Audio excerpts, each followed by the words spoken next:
Solo levelling के बिल्कुल episode पर आप सभी का एक बार फिर से स्वागत है। तो आज हम लोग बात करने वाले हैं solo leveling season 2 episode number 15 के बारे में। तो पिछले एपिसोड में हमने देखा था फाइनली जाकर जिन्हों ने डेमन कैसल को पूरा कर लिया था और उसी के साथ साथ डेमन किंग को भी मार डाला था। जिन्हों के शैडो से यहाँ पर बचे कुछ स्टोन्स को कलेक्ट कर रहे थे। दूसरी तरफ यहाँ पर जिन्हों को डेमन किंग का रिंग, डेमन किंग का बड़ा वाला सोर्ड, डेमन किंग का 2 बड़े बड़े डैगर्स, उसी के साथ साथ डेमन किंग का हॉर्न और आखिर में सबसे ज्यादा इम्पोर्टेंट चीज डेमन किंग का प्यूरिफाई हुआ ब्लड। जिन्हों को ये सारे आइटम एक के बाद एक मिलते जाते हैं। जिन्हों यहाँ पर डेमन किंग का रिंग को पहनने था। ये रिंग एक एस रैंक का आइटम था और इसे पहनते जिन्हों का सेंस और इंटेलिजेंस स्टैट 20+ हो जाते हैं। इस रिंग को पहनने के बाद जिन्हों को कुछ एडिशनल भी मिलता है। जिन्हों को यहाँ पर डेमन किंग का नेकलेस और ईयर रिंग को भी पहनने के लिए कहा जाता है, जिसकी मदद से यहाँ पर जिन्हों के सारे स्टैट्स 5 और 10 के करीब बढ़ जाते हैं। इसके बाद जिन्हों अपने हाथ में डेमन किंग का प्यूरिफाई ब्लड लेता है और एलिक्सर बनाने के लिए जो 3 आइटम्स चाहिए होते हैं उन तीनों को मिक्स करके यहाँ पर एलिक्सर बनाने के काम पे जिन्हों लग जाता है। पीछे से यहाँ पर एजल जिन्हों को बुलाने की कोशिश करती है, लेकिन जिन्हों अपने काम में बहुत ही ज्यादा कॉन्सेंट्रेटेड था। तीनों आइटम्स यहाँ पर एक दूसरे के साथ मिक्स होना शुरू करते हैं। यहाँ पर हमें सिस्टम के सामने 10 का काउंटडाउन दिखाया जाता है। होली वाटर ऑफ लाइफ को बनाने के वक्त यहाँ पर जिन्हों को पता चलता है कि इसका सक्सेसफुल होने का चांस जिन्हों के इंटेलिजेंस स्टैट के ऊपर डिपेंड करता है। जिन्हों यहाँ पर कहने लगता है, अगर इसके बारे में मुझे पहले पता होता तो मैं अपने इंटेलिजेंस स्टैट को और भी ज्यादा बढ़ा सकता था। लेकिन तभी पीछे से एजल कहती है, मेरे ख्याल से आपको ये आइटम बनाने के लिए कोई भी मुश्किल नहीं आएगी। ऐसे करते करते यहाँ पर काउंटडाउन 1 तक पहुंच जाता है और फाइनली जाकर जिन्हों के सामने नोटिफिकेशन आता है कि आपने सक्सेसफुली इस आइटम को क्राफ्ट कर लिया है। आपके पास आ चुके 6 होली वाटर ऑफ लाइफ का portion. Holy water of life को बनाने के लिए जो 3 आइटम चाहिए थे उनमें से 2 आइटम्स में से कुछ यहाँ पर बच जाते हैं, लेकिन एक आइटम यहाँ पर पूरी तरीके से खत्म हो जाता है। यानी कि अगर जिन्हों चाहे तो वो दोबारा होली वाटर ऑफ लाइफ को नहीं बना सकता। जिन्हों अपने हाथ में होली वाटर ऑफ लाइफ को लेता है, जिसका डिफिकल्टी लेवल एस रैंक का था और ये कोई भी बीमारी को क्योर कर सकता था। लेकिन यहाँ पर जिन्हों सोचने लगता है, क्या ये सच में मेरी माँ की बीमारी दूर कर सकता है। दूसरी तरफ आयरन यहाँ पर डेमन किंग के ड्रैगन यानी कि काजलन को यहाँ पर लेकर आता है। जिन्हों यहाँ पर आयरन का तारीफ भी करता है और इसके बाद ही जिन्हों कहता है, अराइज। इसलिए ये नजारा देखकर बहुत ही ज्यादा हैरान हो जाती है। जिन्हों को यहाँ पर एक नाम चूज करने के लिए कहा जाता है। जिन्हों यहाँ पर उसका ओरिजिनल नाम याद करने की कोशिश करता है, लेकिन इसके बाद जिन्हों इसका नया नामकरण करता है और वो है काइसल। इसलिए यहाँ पर कहती है, हम लोग इसकी मदद से हमारे क्लैन तक बहुत जल्दी पहुंच सकते हैं। लेकिन यहाँ पर जिन्हों मनी मन कहता है, क्या मुझे यहाँ से फिर से एक एक करके नीचे जाना होगा? अगर मेरे बस में होता तो मैं यहाँ से अभी के अभी निकलना चाहता हूँ।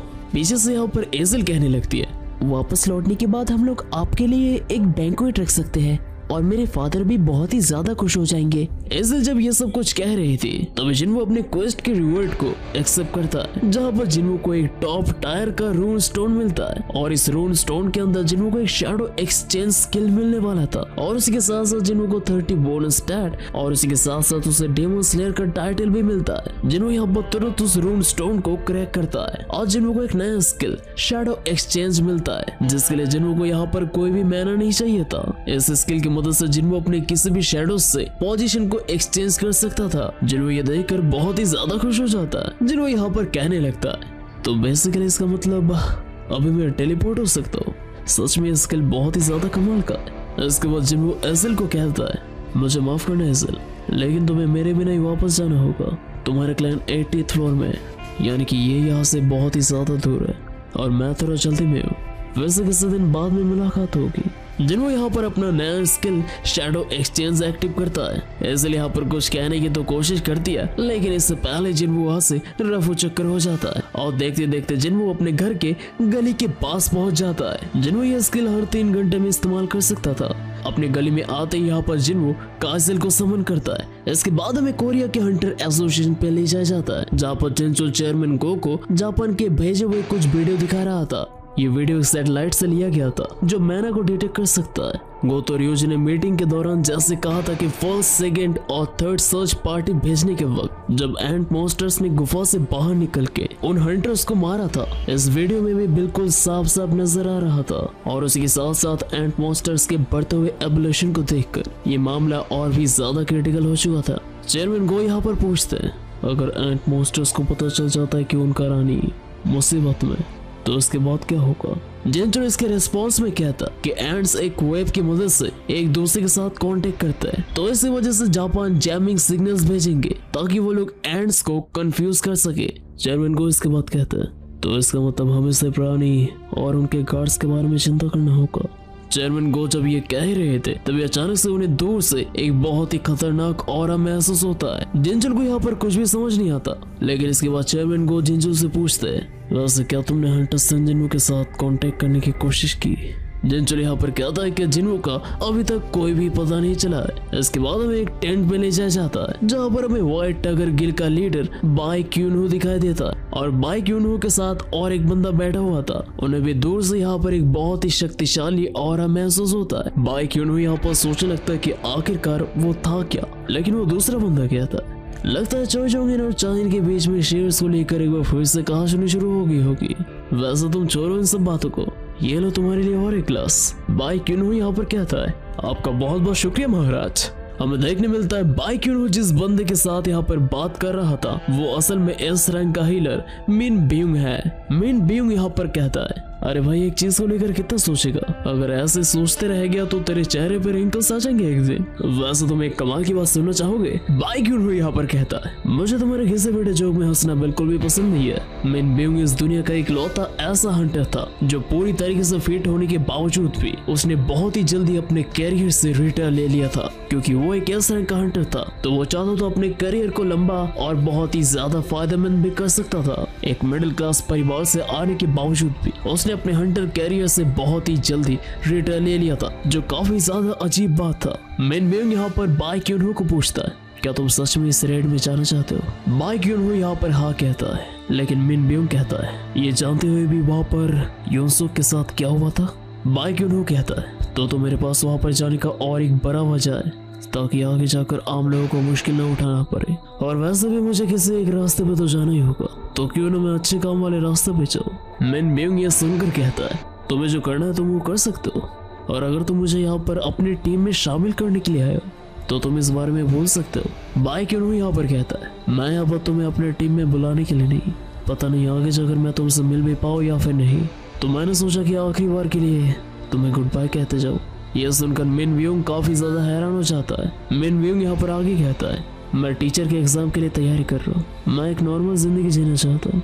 टीचर का नाम सुनकर यहाँ पर बाई क्यूनहू काफी ज्यादा हैरान हो जाता है, लेकिन मिन बियुंग आगे कहता है कि रिटायर होने की वजह से रिसेंटली यहाँ पर तैयार होने वाले यूजिन गिल से उसे काफी कमाल का ऑर्डर मिला था। उसे कहा गया था गिल लीडर बनने के लिए। यूजिन गिल के साथ साथ यहाँ पर मिन बियुंग को और भी काफी सारे कमाल के ऑफर्स मिले थे, लेकिन मिन बियुंग ने सबको मना कर दिया था। मिन बियुंग के हाथ यहाँ पर कांप रहे थे।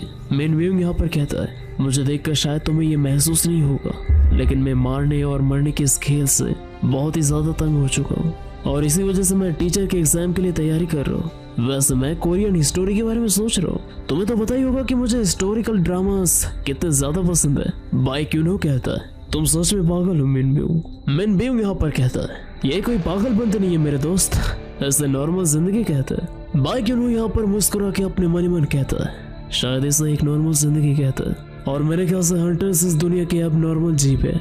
वैसे ज्यादातर हंटर्स को मैजिकल बीस्ट को मारने में कोई प्रॉब्लम तो नहीं है, लेकिन शायद हीलर से बात आसानी से मान नहीं पाते। इसके बाद हमें सीधे हॉस्पिटल में ले जाया जाता है जहाँ पर जिन्मू की माँ एडमिट थी। तभी अचानक से जिन्मू छुप के खिड़की से अंदर आता है। जिन्मू के पास अभी दवाई तो था, लेकिन दवाई काम करेगा या फिर नहीं इसमें कोई भी भरोसा नहीं था, और दवाई पिलाने के बाद अगर कुछ उल्टा सीधा हो जाए तो जिन्मू इसका बोझ कभी भी सह नहीं पाएगा, और कोमा में होने की वजह से जिन्मू की माँ यहाँ पर कुछ भी पी भी नहीं पाएगी। तो होली वाटर ऑफ लाइफ काम करेगा या फिर नहीं, इसको लेकर बहुत ही ज्यादा डाउट था, लेकिन अभी तक सिस्टम ने बहुत कुछ इम्पॉसिबल वाला काम करके दिखाया था। तो जिन्मू यहाँ पर सिस्टम के ऊपर भरोसा करने की सोचता है। जिन्मू इसके बाद बोतल का कैप खोलता है। जिन्मू के हाथ यहाँ पर कांप रहे थे। लेकिन वो साहस जुटा के अपनी माँ को वो दवाई धीरे धीरे पिलाने लगता है। दवाई पिलाने के वक्त यहाँ पर जिन्हों की माँ के कंधे पे जिन्हों को एक स्कार देखने मिलता है। इस स्कार को देखकर यहाँ पर जिन्हों को एक पुराना कहानी याद आ जाता है। दरअसल ये बात जिन्हों के बचपन का था। जिन्हों अपनी माँ के बालों को वॉश करना चाहता था,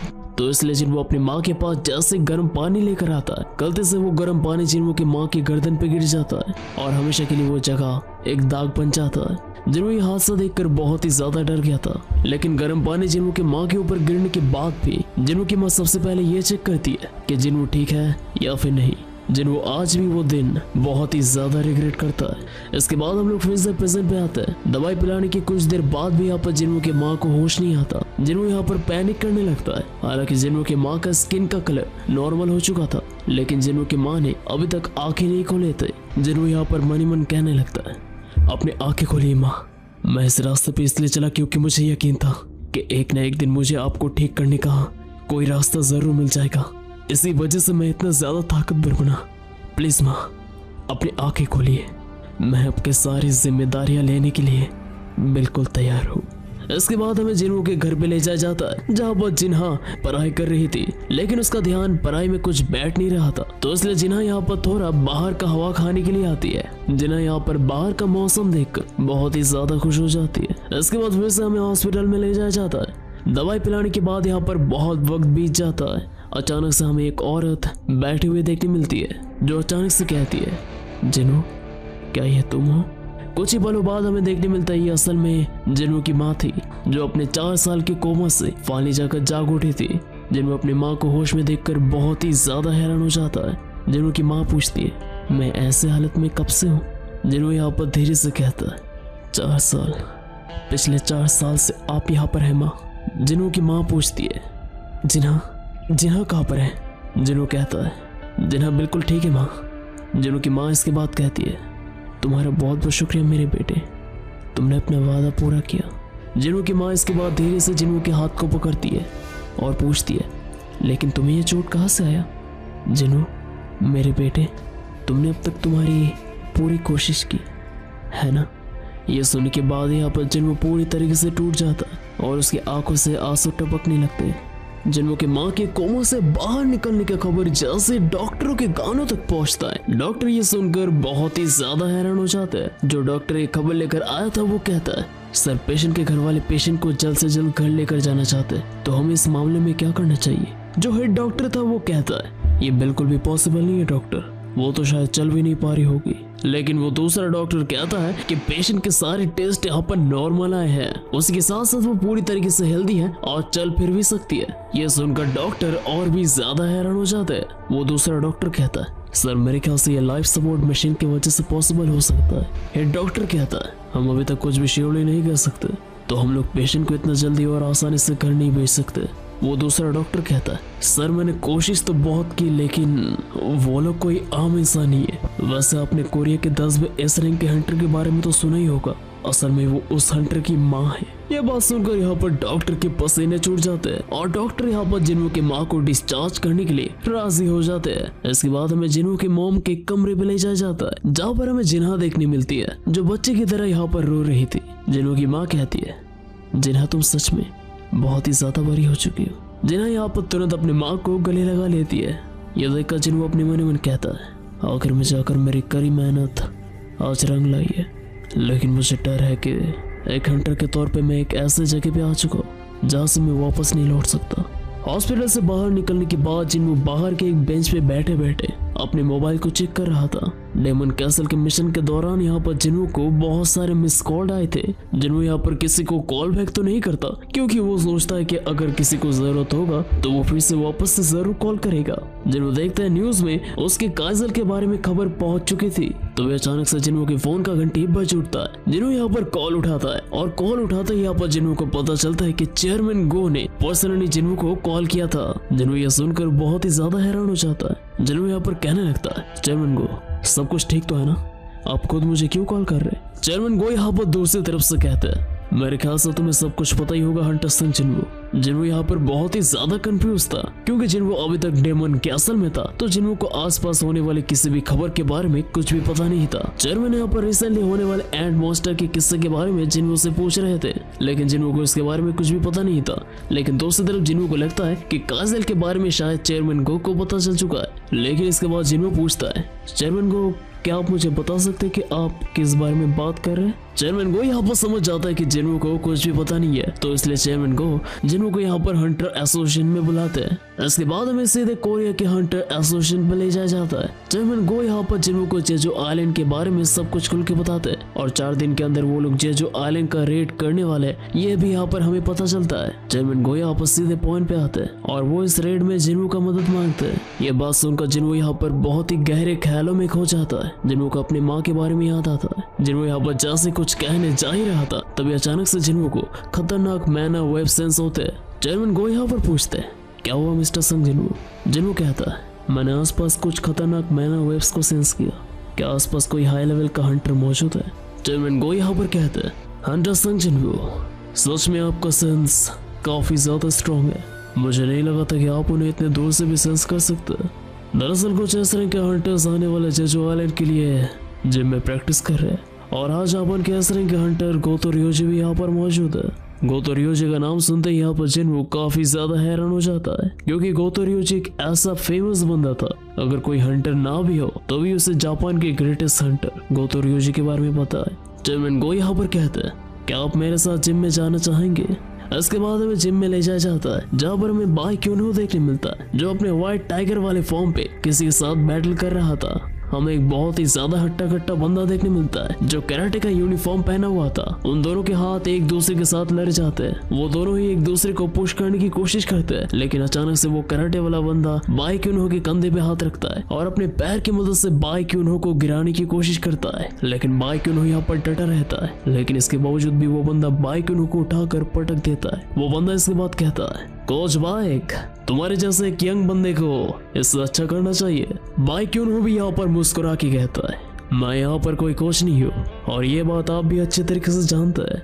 वो दोनों एक दूसरे के साथ एक बार फिर से लड़ जाते हैं। उन दोनों के चेहरे में यहाँ पर मुस्कुराहट था। आसपास यहाँ पर हमें जबरदस्त मैना वेब सेंस होता है। जिम के बैल्कोनी से यहाँ पर चेयरमैन गो और जिन्हो उन दोनों का बैटल देख रहे थे। चेयरमैन गो कहते हैं, एक साथ इतने सारे इस रैंक के हंटर्स बहुत ही कम देखने मिलते हैं। जिन्हो यहाँ पर कहता है, लेकिन लगता है मिस्टर बाई को कुछ दिक्कत हो रहा है। जिन्हो ये बात जैसे कहता है तभी अचानक से वहाँ पर और एक बंदा आ जाता है। वो कहता है, आपको देखकर ये लग रहा होगा मिस्टर संग जिन्हो, लेकिन मिस्टर बाई की पूरी ताकत के सामने माँ दोंगोक ज्यादा देर तक टिक नहीं पाएंगे। हमें देखने मिलता है ये बंदा और कोई नहीं था, ये था चोई चोंग। चोई चोंग यहाँ पर कहता है, बहुत दिन बाद मिले मिस्टर संग। वैसे आप वहाँ पर जो कराटे की यूनिफॉर्म पे देख रहे हैं वो असल में फेम गिल्ड का लीडर माँ दोंगोक है। जिन्हो यहाँ पर कहता है, वैसे आपने कहा कि मिस्टर बाइक अपनी पूरी ताकत इस्तेमाल नहीं कर रहे, आखिर इसका मतलब क्या है? चोई चोंग इन कहता है, क्योंकि यहाँ पर बहुत सारे लोग हैं तो मिस्टर बाइक अपनी असली फॉर्म को रिवील नहीं कर सकते, क्योंकि अपनी पूरी ताकत इस्तेमाल करते समय मिस्टर बाइक एक मॉन्स्टर बन जाता है। जिन्होंने इसके बारे में रूमर सुने थे, लेकिन जिन्होंने कभी अपनी आंखों के सामने नहीं देखा था। चोई चोंग इन यहाँ पर आगे कहता है, वैसे आप वहाँ पर खड़े हुए लोगों को तो देख ही सकते, वो जापान के इस रैंक के हंटर्स है जो इस रेड में हमारा साथ देने वाले, और उनमें से एक गोतो रियोजी भी है। इसके बाद हमें सभी जापानीज इस रैंक के हंटर्स से मिलवाया जाता है। And that's it for the solo leveling season 2 episode number 15। तो वीडियो कैसा लगा जरूर से कमेंट करके बताओ, एंड वीडियो अच्छा तो वीडियो को लाइक करो, चैनल बने तो चैनल को सब्सक्राइब करो। तो आज मिलते हैं वीडियो के साथ, तब तक के लिए बाय बाय।